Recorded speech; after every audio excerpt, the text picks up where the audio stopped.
लीजिए सुनिए मुंशी प्रेमचंद के लिखे कथा संग्रह मानसरोवर 4 की कहानी स्मृति का पुजारी, मेरी यानी समीर गोस्वामी की आवाज में।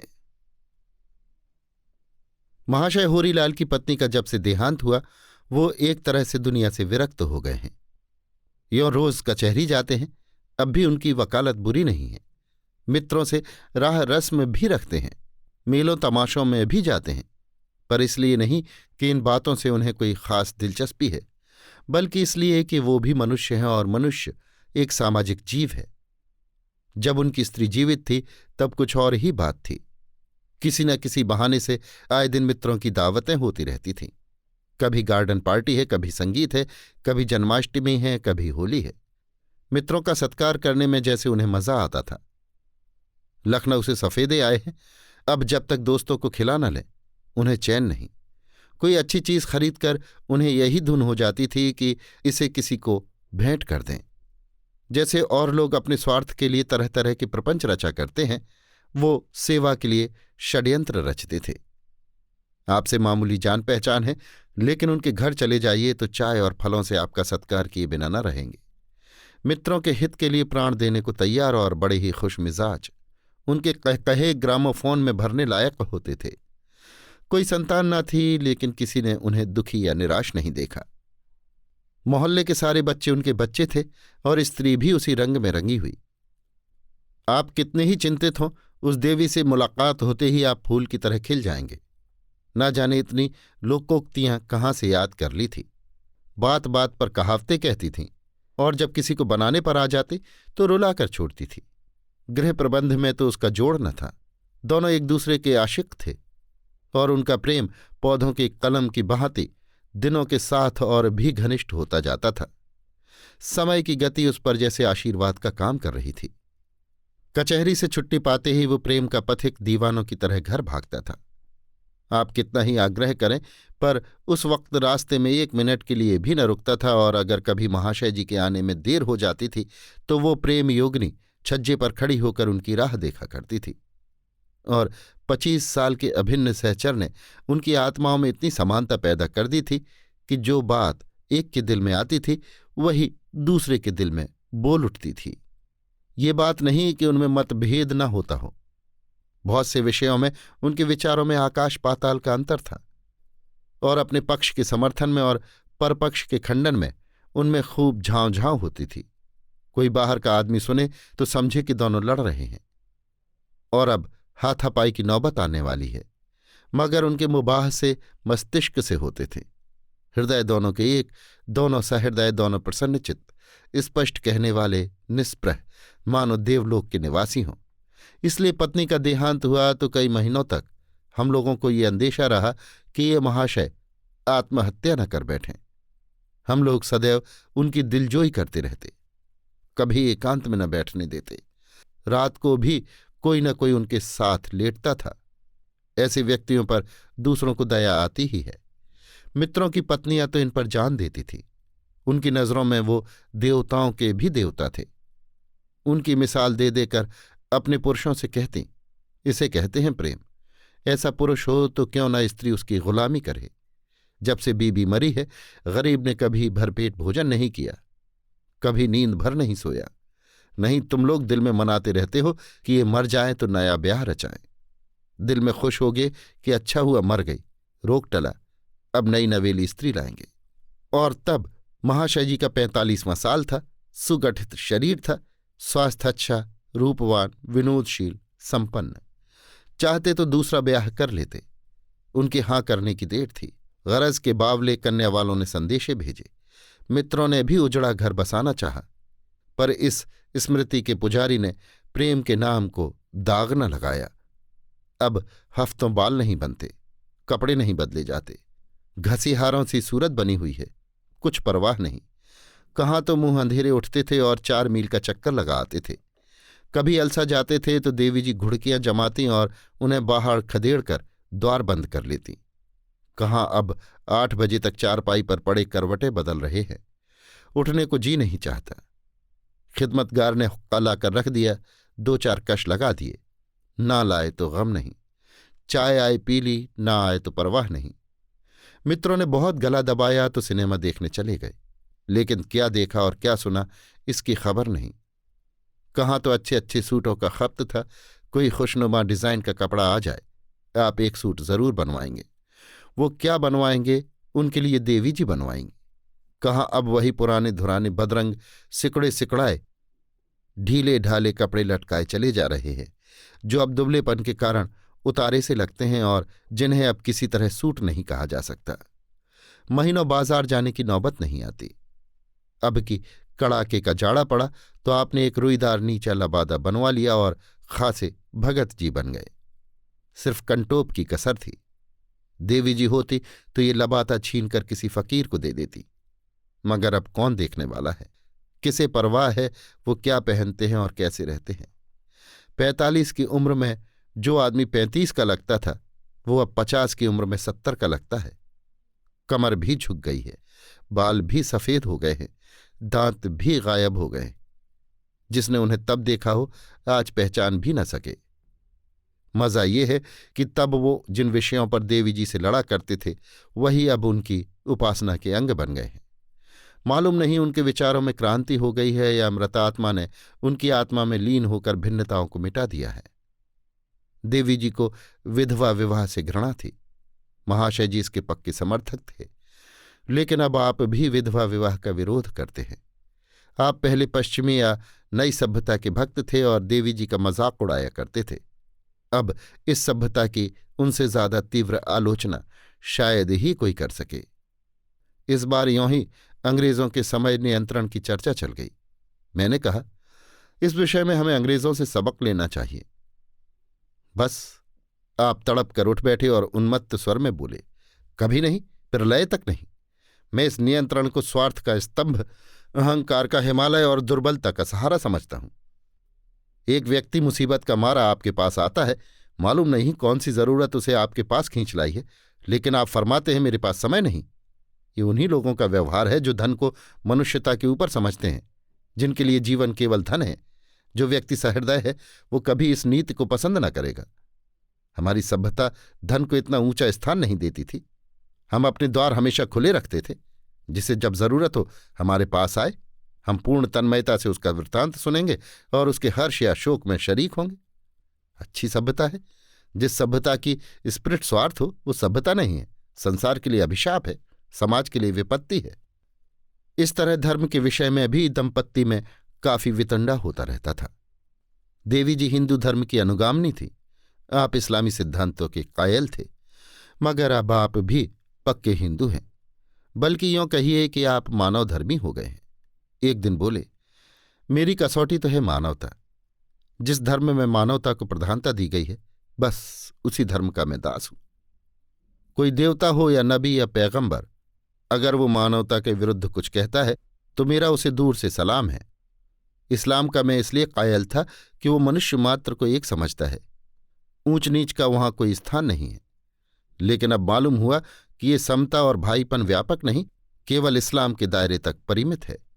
दूसरे शब्दों में अन्य धर्मों की भांति ये भी गुटबंदी है और इसके सिद्धांत केवल उस गुट या समूह को सबल और संगठित बनाने के लिए रचे गए हैं। और जब मैं देखता हूं कि यहां भी जानवरों की कुर्बानी शरीयत में दाखिल है और हर एक मुसलमान के लिए अपनी सामर्थ्य के अनुसार भेड़, बकरी, गाय या ऊंट की कुर्बानी फर्ज बताई गई है, तो मुझे उसे अपौरुषेय होने में संदेह होने लगता है। हिंदुओं में भी एक संप्रदाय पशु बलि को अपना धर्म समझता है। यहूदियों, ईसाइयों और अन्य मतों ने भी कुर्बानी की बड़ी महिमा गाई है। इसी तरह एक समय नरबलि का भी रिवाज था। आज भी कहीं कहीं उस संप्रदाय के नाम लेवा मौजूद है, मगर क्या सरकार ने नरबलि को अपराध नहीं ठहराया और ऐसे मजहबी दीवानों को फांसी नहीं दी? अपने स्वाद के लिए आप भेड़ को जबह कीजिएगा या गाय, ऊंट या घोड़े को, मुझे कोई आपत्ति नहीं, लेकिन धर्म के नाम पर कुर्बानी मेरी समझ में नहीं आती। अगर आज इन जानवरों का राज हो जाए तो कहिए वे इन कुर्बानियों के जवाब में हमें और आपको कुर्बान कर दें या नहीं। मगर हम जानते हैं जानवरों में कभी ये शक्ति न आएगी, इसलिए हम बेधड़क कुर्बानियां करते हैं और समझते हैं हम बड़े धर्मात्मा हैं। स्वार्थ और लोभ के लिए हम 24 घंटे अधर्म करते हैं, कोई गम नहीं, लेकिन कुर्बानी का पुण्य लूटे बगैर हमसे नहीं रहा जाता। तो जनाब मैं ऐसे रक्त शोषक धर्मों का भक्त नहीं। यहां तो मानवता के पुजारी हैं, चाहे इस्लाम में हो या हिंदू धर्म में या बौद्ध में या ईसाइयत में। अन्यथा मैं विधर्मी ही भला। मुझे किसी मनुष्य से केवल इसलिए द्वेष तो नहीं है कि ये मेरा सहधर्मी नहीं। मैं किसी का खून तो नहीं बहाता इसलिए कि मुझे पुण्य होगा। इस तरह के कितने ही परिवर्तन महाशय जी के विचारों में आ गए, और महाशय जी के पास संभाषण का केवल एक ही विषय है जिससे वो कभी नहीं थकते, और वो है उस स्वर्गवासिनी का गुणगान। कोई मेहमान आ जाए, आप बावली से इधर उधर दौड़ रहे हैं, कुछ नहीं सूझता कैसे उसकी खातिर करें। क्षमा याचना के लिए शब्द ढूंढते फिरते हैं। भाईजान मैं आपकी क्या खातिर करूं? जो आपकी सच्ची खातिर करता वो नहीं रहा। इस वक्त तक आपके सामने चाय और टोस्ट और बादाम का हलवा आ जाता, संतरे और सेब छिले छिलाए तश्तरियों में रख दिए जाते। मैं तो निरा उल्लू हूं भाई साहब, बिल्कुल काठ का उल्लू। मुझ में जो कुछ अच्छा था वो सब उसका प्रसाद था। उसी की बुद्धि से मैं बुद्धिमान था, उसी की सज्जनता से सज्जन, उसी की उदारता से उदार। अब तो निरा मिट्टी का पुतला हूं भाई साहब, बिल्कुल मुर्दा। मैं उस देवी के योग्य न था, न जाने किन शुभ कर्मों के फल से वो मुझे मिली थी। आइए आपको उसकी तस्वीर दिखाऊं। मालूम होता है अभी अभी उठकर चली गई है। भाई साहब आपसे साफ कहता हूं, मैंने ऐसी सुंदरी कभी नहीं देखी। उसके रूप में केवल रूप की गरिमा ही न थी, रूप का माधुर्य भी था और मादकता भी। एक एक अंग सांचे में ढला था। साहब आप उसे देखकर कवियों के नख सिख को लात मारते। आप उत्सुक नेत्रों से वो तस्वीर देखते हैं, आपको उसमें कोई विशेष सौंदर्य नहीं मिलता। स्थूल शरीर है, चौड़ा सा मुंह, छोटी छोटी आंखें, रंग ढंग से देहातीपन झलक रहा है। उस तस्वीर की खूबियां कुछ इस अनुराग और इस आडंबर से बयान किए जाते हैं कि आपको सचमुच इस चित्र में सौंदर्य का आभास होने लगता है। इस गुणानुवाद में कितना समय जाता है, वही महाशय जी के जीवन के आनंद की घड़ियां हैं। इतनी ही देर वो जीवित रहते हैं, शेष जीवन निरानंद है, निस्पंद है। पहले कुछ दिनों तक तो वो हमारे साथ हवा खाने जाते रहे। वो क्या जाते रहे, मैं जबरदस्ती ठेल ठाल कर ले जाता रहा, लेकिन रोज आध घंटे तक उनका इंतजार करना पड़ता था। किसी तरह घर से निकलते भी तो जनवासे वाली चाल से चलते और आधा मील में ही हिम्मत हार जाते और लौट चलने का तकाजा करने लगते। आखिर मैंने उन्हें साथ ले जाना छोड़ दिया और तब से उनकी चहलकदमी 40 कदम की रह गई है। सैर क्या है, बेगार है, और वो भी इसलिए कि देवी जी के सामने उनका ये नियम था। एक दिन उनके द्वार के सामने से निकला तो देखा कि ऊपर की खिड़कियां जो बरसों से बंद पड़ी थी खुली हुई हैं। अचरज हुआ। द्वार पर नौकर बैठा नारियल पी रहा था। उससे पूछा तो मालूम हुआ आप घूमने गए हैं। मुझे मीठा विस्मय हुआ, आज ये नई बात क्यों? इतने सवेरे तो ये कभी नहीं उठते। जिस तरफ वो गए थे उधर ही मैंने भी कदम बढ़ाए। इधर एक हफ्ते के लिए मैं एक न्योते में चला गया था। इस बीच ये क्या काया पलट हो गई? जरूर कोई ना कोई रहस्य है। और भला आदमी निकल कितनी दूर गया? 2 मील तक कहीं पता नहीं। मैं निराश हो गया। मगर ये महाशय रास्ते में कहाँ रह गए? यहां तो किसी से उनकी मुलाकात भी नहीं है। जहां ठहर गए हों। कुछ चिंता भी हो रही थी, कहीं कुएं में तो नहीं कूद पड़े। मैं लौटने ही वाला था कि आप लौटते हुए नजर आए। चित्त शांत हुआ। आज तो कैड़ा ही और था। बाल नए फैशन से कटे हुए, मूछें साफ, दाढ़ी चिकनी, चेहरा खिला हुआ, चाल में चपलता, सूट पुराना पर ब्रश किया हुआ और शायद इस्त्री भी की हुई, बूट पर ताज़ा पॉलिश। मुस्कुराते चले आते थे। मुझे देखकर ही लपक कर हाथ मिलाया और बोले, आज कई दिन के बाद मिले, कहीं गए थे क्या? मैंने अपनी गैर हाजिरी का कारण बताकर कहा, मैं डरता हूं आज तुम्हें नजर न लग जाए। अब मैं नित्य तुम्हारे साथ घूमने आया करूंगा। आज बहुत दिनों के बाद तुमने आदमी का चोला धारण किया है। झेंप कर बोले, नहीं भाई, मुझे अकेला ही रहने दो। तुम लगोगे दौड़ने और ऊपर से घुड़कियां जमाओगे। मैं अपने हौले हौले चला जाता हूं। जब थक जाता हूं कहीं बैठ लेता हूं। मेरा तुम्हारा क्या साथ? ये दशा तो तुम्हारी 1 सप्ताह पहले ना थी। आज तो तुम बिल्कुल अप टू डेट हो। इस चाल से तो शायद मैं तुमसे पीछे ही रहूंगा। तुम तो बनाने लगे। मैं कल से तुम्हारे साथ घूमने आऊंगा। मेरा इंतजार करना। नहीं भाई, मुझे दिक ना करो। मैं आजकल बहुत सवेरे उठ जाता हूं, रात को नींद नहीं आती, सोचता हूं टहल ही आऊं।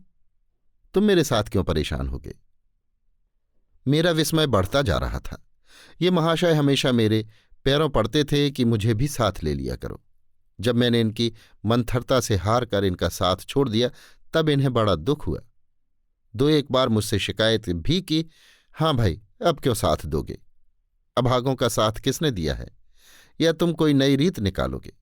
जमाने का दस्तूर है, जो लंगड़ाता हो उसे ढकेल दो, जो बीमार हो उसे जहर दे दो। और वही आदमी आज मुझसे पीछा छोड़ा रहा है। ये क्या रहस्य है? ये चपलता, प्रसन्नता और सजीवता कहाँ से आ गई? कहीं आपने बंदर की गिल्टी तो नहीं लगवा ली? ये नया सिविल सर्जन गिल्टी आरोपण कला में सिद्धहस्त है। मुमकिन है तुम्हें किसी ने सुझा दिया हो और आपने 1500 खर्च करके गिल्टी बदलवा ली हो। इस पहेली को बूझे बगैर चैन कहा, उनके साथ ही लौट पड़ा। 2-4 कदम चलकर मैंने पूछा, सच बताओ भाईजान, गिल्टी विल्टी तो नहीं लगवा ली? उन्होंने प्रश्न की आंखों से देखा। कैसी गिल्टी? मैं नहीं समझा। अब मुझे संदेह हो रहा है कि तुमने बंदर की गिल्टियां लगवा ली हैं। अरे यार, क्यों कोसते हो? गिल्टियां किस लिए लगवाता? मुझे तो इसका कभी ख्याल भी नहीं आया। तो क्या कोई बिजली का यंत्र मंगवा लिया है? तुम आज मेरे पीछे क्यों हाथ धोकर पड़े हो? विधवा भी तो कभी सिंगार कर लेती है। जी ही तो है। एक दिन मुझे अपने आलस और बेदिली पर खेद हुआ। मैंने सोचा, जब संसार में रहना है तो जिंदों की तरह क्यों न रहूं? मुर्दों की तरह जीने से क्या फायदा? बस, और न कोई बात है न रहस्य। मुझे इस व्याख्या से संतोष न हुआ। दूसरे दिन जरा और सवेरे आकर मुंशी जी के द्वार पर आवाज दी, लेकिन आप आज भी निकल चुके थे। मैं उनके पीछे भागा। जिद पड़ गई कि इसे अकेले न जाने दूंगा। देखूं कब तक मुझसे भागता है। कोई रहस्य है अवश्य। अच्छा बचा, आधी रात को आकर बिस्तर से ना उठाऊं तो सही। दौड़ तो न सका, लेकिन जितना तेज चल सकता था चला। 1 मील के बाद आप नजर आए। बकटुट भागे चले जा रहे थे। अब मैं बार बार पुकार रहा हूं, हजरत जरा ठहर जाइए, मेरी सांस फूल रही है, मगर आप हैं कि सुनते ही नहीं। आखिर जब मैंने अपने सिर की कसम दिलाई, तब जाकर आप रुके। मैं झपाटे से पहुंचा तो तिनक्कर बोले, मैंने तुमसे कह दिया था मेरे घर मत आना, फिर क्यों आए और क्यों मेरे पीछे पड़े हो? मुझे आप धीरे धीरे घूमने दो, तुम अपना रास्ता लो। मैंने उनका हाथ पकड़कर जोर से झटक दिया और बोला, देखो होरीलाल, मुझसे उड़ो नहीं, वरना मुझे जानते हो कितना बेमुरव्वत आदमी हूं। तुम यहां धीरे धीरे टहल रहे हो या डबल मार्च कर रहे हो? मेरी पिंडलियों में दर्द होने लगा और पसलियां दुख रही हैं। डाक का हरकारा अभी तो इस चाल से नहीं दौड़ता। उस पर गजब ये कि तुम थके नहीं हो, अब भी उसी दमखम के साथ चले जा रहे हो। अब तो तुम डंडे लेकर भगाओ तो भी तुम्हारा दामन न छोड़ो। तुम्हारे साथ 2 मील भी चलूंगा तो अच्छी खासी कसरत हो जाएगी। मगर अब साफ साफ बतलाओ, क्या बात है? तुम्हें ये जवानी कहाँ से आ गई? अगर किसी अक्सीर का सेवन कर रहे हो तो मुझे भी दो, कम से कम उसे मंगाने का पता बता दो, मैं मंगवा लूंगा। अगर किसी दुआ ताबीज की करामात है तो मुझे भी उस पीर के पास ले चलो। मुस्कुराकर बोले, तुम तो पागल हो, झूठ मूठ मुझे दिख कर रहे हो। बूढ़े हो गए मगर लड़कपन न गया। क्या तुम चाहते हो कि मैं हमेशा उसी तरह मुर्दा पड़ा रहूं? इतना भी तुमसे नहीं देखा जाता। तब तो तुम्हारे मिजाज ही न मिलते थे।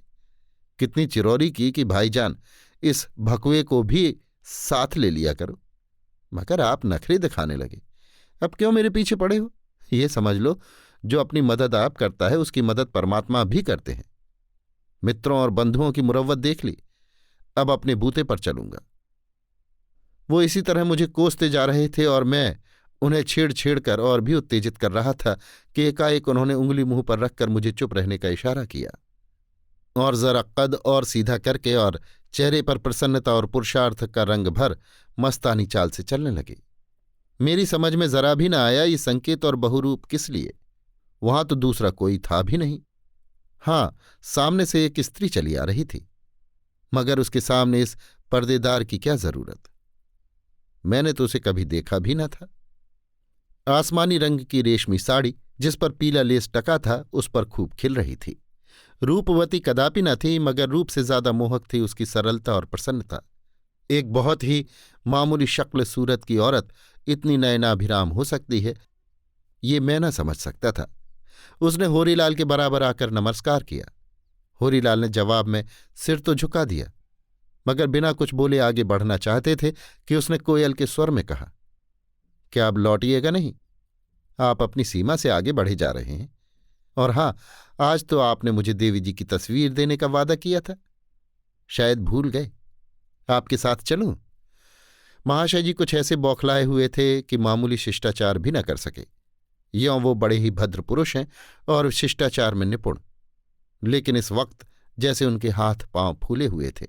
एक कदम और आगे बढ़कर बोले, आप क्षमा कीजिए, मैं एक काम से जा रहा हूं। महिला ने कुछ चिढ़कर कहा, आप तो जैसे भागे जा रहे हैं, मुझे तस्वीर दीजिएगा या नहीं? महाशय जी ने मेरी ओर कुपित नेत्रों से देखकर कहा, तलाश करूंगा। सुंदरी ने शिकायत के स्वर में कहा, आपने तो फरमाया था कि वो हमेशा आपकी मेज पर रहती है, और अब आप कहते हैं तलाश करूंगा। आपकी तबीयत तो अच्छी है। जब से आपने उनका चरित्र सुनाया है, मैं उनके दर्शनों के लिए व्याकुल हो रही हूं। अगर आप यों न देंगे, मैं आपकी मेज पर से उठा लाऊंगी। मेरी ओर देखकर, आप मेरी मदद कीजिएगा महाशय। यद्यपि मैं जानती हूं आप इनके मित्र हैं और इनके साथ दगा न करेंगे। आपको ताज्जुब हो रहा होगा, ये कौन औरत महाशय जी से इतनी निसंकोच होकर बातें कर रही है। इनसे पहली बार मेरा परिचय सब्जी मंडी में हुआ था। मैं शाक भाजी खरीदने गई हुई थी। अपनी भाजी मैं खुद लाती हूं। जिस चीज पर जीवन का आधार है, उसे नौकरों के हाथ नहीं छोड़ना चाहती। भाजी लेकर मैंने दाम देने के लिए रुपया निकाला तो कुंजड़े ने उसे टंकार कर कहा, दूसरा रुपया दो, ये खोटा है। अब मैंने जो खुद टंकारा तो मालूम हुआ सचमुच कुछ ठस है। अब क्या करूं? मेरे पास दूसरा रुपया न था। यद्यपि इस तरह के कटु अनुभव मुझे कितनी बार हो चुके हैं, मगर घर से रुपया लेकर चलते वक्त मुझे उसे परख लेने की याद नहीं रहती। न किसी से लेती ही बार परखती हूं। इस वक्त मेरे संदूक में ज्यादा नहीं तो 20-25 खोटे रुपए पड़े होंगे, और रेजगारियां तो सैकड़ों की ही होंगी। मेरे लिए अब इसके सिवा दूसरा उपाय न था कि भाजी लौटाकर खाली हाथ चली जाऊं। संयोग से महाशय जी उसी दुकान पर भाजी लेने आए थे। मुझे इस विपत्ति में देखकर आपने तुरंत 1 रुपया निकाल कर दे दिया। महाशय जी ने बात काटकर कहा, तो इस वक्त आप वो सारी कथा क्यों सुना रही हैं? हम दोनों एक जरूरी काम से जा रहे हैं, व्यर्थ में देर हो रही है। उन्होंने मेरा हाथ पकड़कर अपनी ओर खींचा। मुझे उनकी ये अभद्रता बुरी लगी। कुछ कुछ इसका रहस्य भी समझ में आ गया। बोला, तो आप जाइए, मुझे ऐसा कोई जरूरी काम नहीं है। मैं भी अब लौटना चाहता हूं। महाशय जी ने दांत पीस लिए। अगर वो सुंदरी वहां न होती तो न जाने मेरी क्या दुर्दशा करते।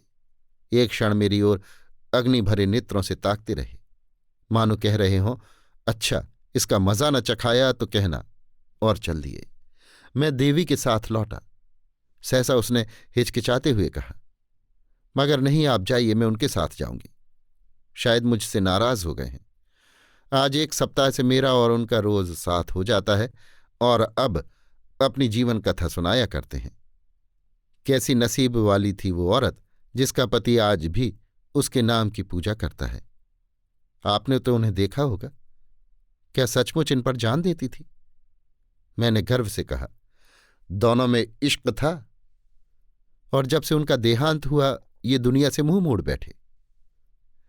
इससे भी अधिक उसकी स्मृति के सिवा जीवन में उनके लिए कोई रस ही न रहा। वो रूपवती थी। इनकी दृष्टि में तो उससे बढ़कर रूपवती संसार में न थी।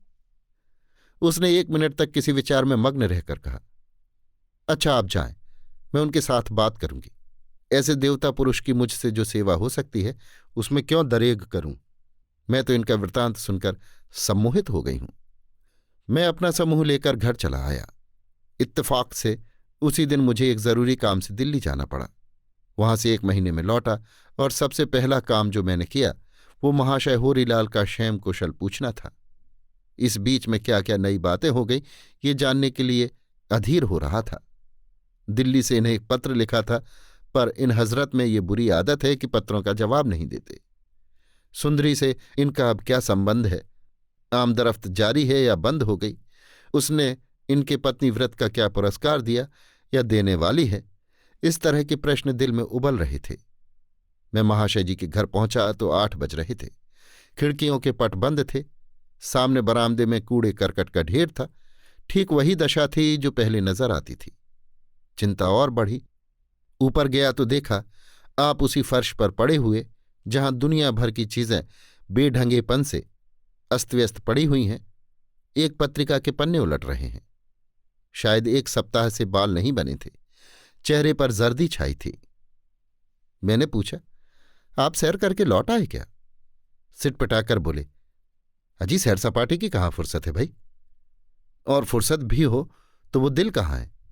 तुम तो कहीं बाहर गए थे। हाँ, जरा दहली तक गया था। अब सुंदरी से आपकी मुलाकात नहीं होती? इधर तो बहुत दिनों से नहीं हुई। कहीं चली गई क्या? मुझे क्या खबर, मगर आप तो उस पर बेतरह रीझे हुए थे।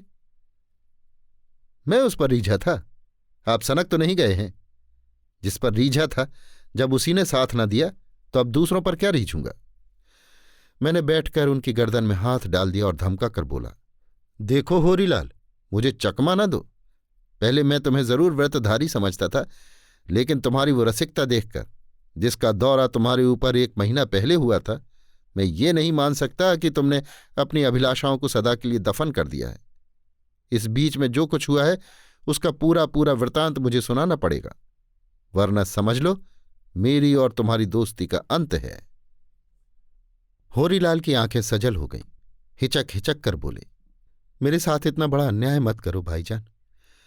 अगर तुम ही मुझ पर ऐसे संदेह करने लगोगे तो मैं कहीं का न रहूंगा। उस स्त्री का नाम मिस इंदिरा है। यहां जो लड़कियों का हाई स्कूल है उसी की हेड मिस्ट्रेस होकर आई है। मेरा उससे कैसे परिचय हुआ ये तो तुम्हें मालूम ही है। उसकी सहृदयता ने मुझे उसका प्रेमी बना दिया। इस उम्र में और शोक का ये भार सिर पर रखे हुए सहृदयता के सिवा मुझे उसकी ओर कौन सी चीज खींच सकती थी? मैं केवल अपनी मनोव्यथा की कहानी सुनाने के लिए नित विरहियों की उमंग के साथ उसके पास जाता था। वो रूपवती है, खुशमिजाज है, दूसरों का दुख समझती है और स्वभाव की बहुत कोमल है। लेकिन तुम्हारी भाभी से उसकी क्या तुलना? वो तो स्वर्ग की देवी थी। उसने मुझ पर जो रंग जमा दिया उस पर अब दूसरा रंग क्या जमेगा? मैं उसी ज्योति से जीवित था। उस ज्योति के साथ मेरा जीवन भी विदा हो गया। अब तो मैं उसी प्रतिमा का उपासक हूं जो मेरे हृदय में है। किसी हमदर्द की सूरत देखता हूं तो निहाल हो जाता हूं और अपनी दुख कथा सुनाने दौड़ता हूं। ये मेरी दुर्बलता है, ये जानता हूं। मेरे सभी मित्र इसी कारण मुझसे भागते हैं, ये भी जानता हूं। लेकिन क्या करूं भैया, किसी न किसी को दिल की लगी सुनाए बगैर मुझसे नहीं रहा जाता। ऐसा मालूम होता है मेरा दम घुट जाएगा।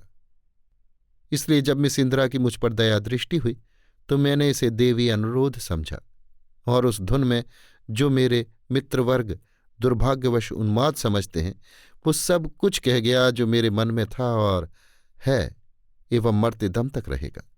उन शुभ दिनों की याद कैसे भुला दूं? मेरे लिए तो वो अतीत वर्तमान से भी ज्यादा सजीव और प्रत्यक्ष है। मैं तो अब भी उसी अतीत में रहता हूं। मिस इंदिरा को मुझ पर दया आ गई। एक दिन उन्होंने मेरी दावत की और कई स्वादिष्ट खाने अपने हाथ से बनाकर खिलाए। दूसरे दिन मेरे घर आईं और यहाँ की सारी चीज़ों को व्यवस्थित रूप में सजा गईं। तीसरे दिन कुछ कपड़े लाईं और मेरे लिए खुद एक सूट तैयार किया। इस कला में बड़ी चतुर हैं। एक दिन शाम को क्वींस पार्क में मुझसे बोली, आप अपनी शादी क्यों नहीं कर लेते? मैंने हंसकर कहा, इस उम्र में अब शादी क्या करूंगा इंदिरा, दुनिया क्या कहेगी? मिस इंदिरा बोली, आपकी उम्र अभी ऐसी क्या है? आप 40 से ज्यादा नहीं मालूम होते। मैंने उनकी भूल सुधारी। मेरा 50वां साल है। उन्होंने मुझे प्रोत्साहन देकर कहा, उम्र का हिसाब साल से नहीं होता महाशय, सेहत से होता है। आपकी सेहत बहुत अच्छी है। कोई आपको पान की तरह फेरने वाला चाहिए। किसी युवती के प्रेम पाश में फंस जाइए, फिर देखिए नीरसता कहाँ गायब हो जाती है। मेरा दिल धक धक करने लगा। मैंने देखा मिस इंदिरा के गोरे मुखमंडल पर हल्की सी लाली दौड़ गई है। उनकी आंखें शर्म से झुक गई हैं और कोई बात बार बार उनके ओठों तक आकर लौट जाती है। आखिर उन्होंने आंख उठाई और मेरा हाथ अपने हाथ में लेकर बोली, अगर आप समझते हो कि मैं आपकी कुछ सेवा कर सकती हूं तो मैं हर तरह हाजिर हूं। मुझे आपसे जो भक्ति और प्रेम है वो इसी रूप में चरितार्थ हो सकता है। मैंने धीरे से अपना हाथ छुड़ा लिया और कांपते हुए स्वर में बोला, मैं तुम्हारी इस कृपा का कहाँ तक धन्यवाद दूं मिस इंदिरा, मगर मुझे खेद है कि मैं सजीव मनुष्य नहीं, केवल मधुर स्मृतियों का पुतला हूं। मैं उस देवी की स्मृति को अपनी लिप्सा और तुम्हारी सहानुभूति को अपनी आसक्ति से भ्रष्ट नहीं करना चाहता। मैंने इसके बाद बहुत सी चिकनी चुपड़ी बातें की, लेकिन वो जब तक यहां रही मुझसे कुछ न बोली। जाते समय भी उनकी भवें तनी हुई थी। मैंने अपने आंसुओं से उनकी ज्वाला को शांत करना चाहा, लेकिन कुछ असर न हुआ। तब से वो नजर नहीं आई, न मुझे हिम्मत पड़ी कि उनको तलाश करता। हालांकि चलती बार उन्होंने मुझसे कहा था, जब आपको कोई कष्ट हो और आप मेरी जरूरत समझें तो मुझे बुला लीजिएगा। होरीलाल ने अपनी कथा समाप्त करके मेरी ओर ऐसी आंखों से देखा जो चाहती थी कि मैं उनके व्रत और संतोष की प्रशंसा करूं, मगर मैंने उनकी भर्त्सना की। कितने बदनसीब हो तुम होरीलाल, मुझे तुम्हारे ऊपर दया भी आती है और क्रोध भी। अभागे तेरी जिंदगी संवर जाती। वो स्त्री नहीं थी, ईश्वर की भेजी कोई देवी थी, जो तेरे अंधेरे जीवन को अपनी मधुर ज्योत से आलोकित करने के लिए आई थी।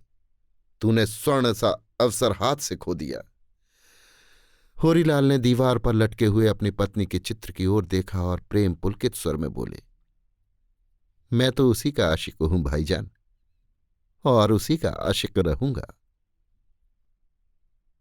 अभी आप सुन रहे थे मुंशी प्रेमचंद के लिखे कथा संग्रह मानसरोवर 4 की कहानी स्मृति का पुजारी, मेरी यानी समीर गोस्वामी की आवाज में।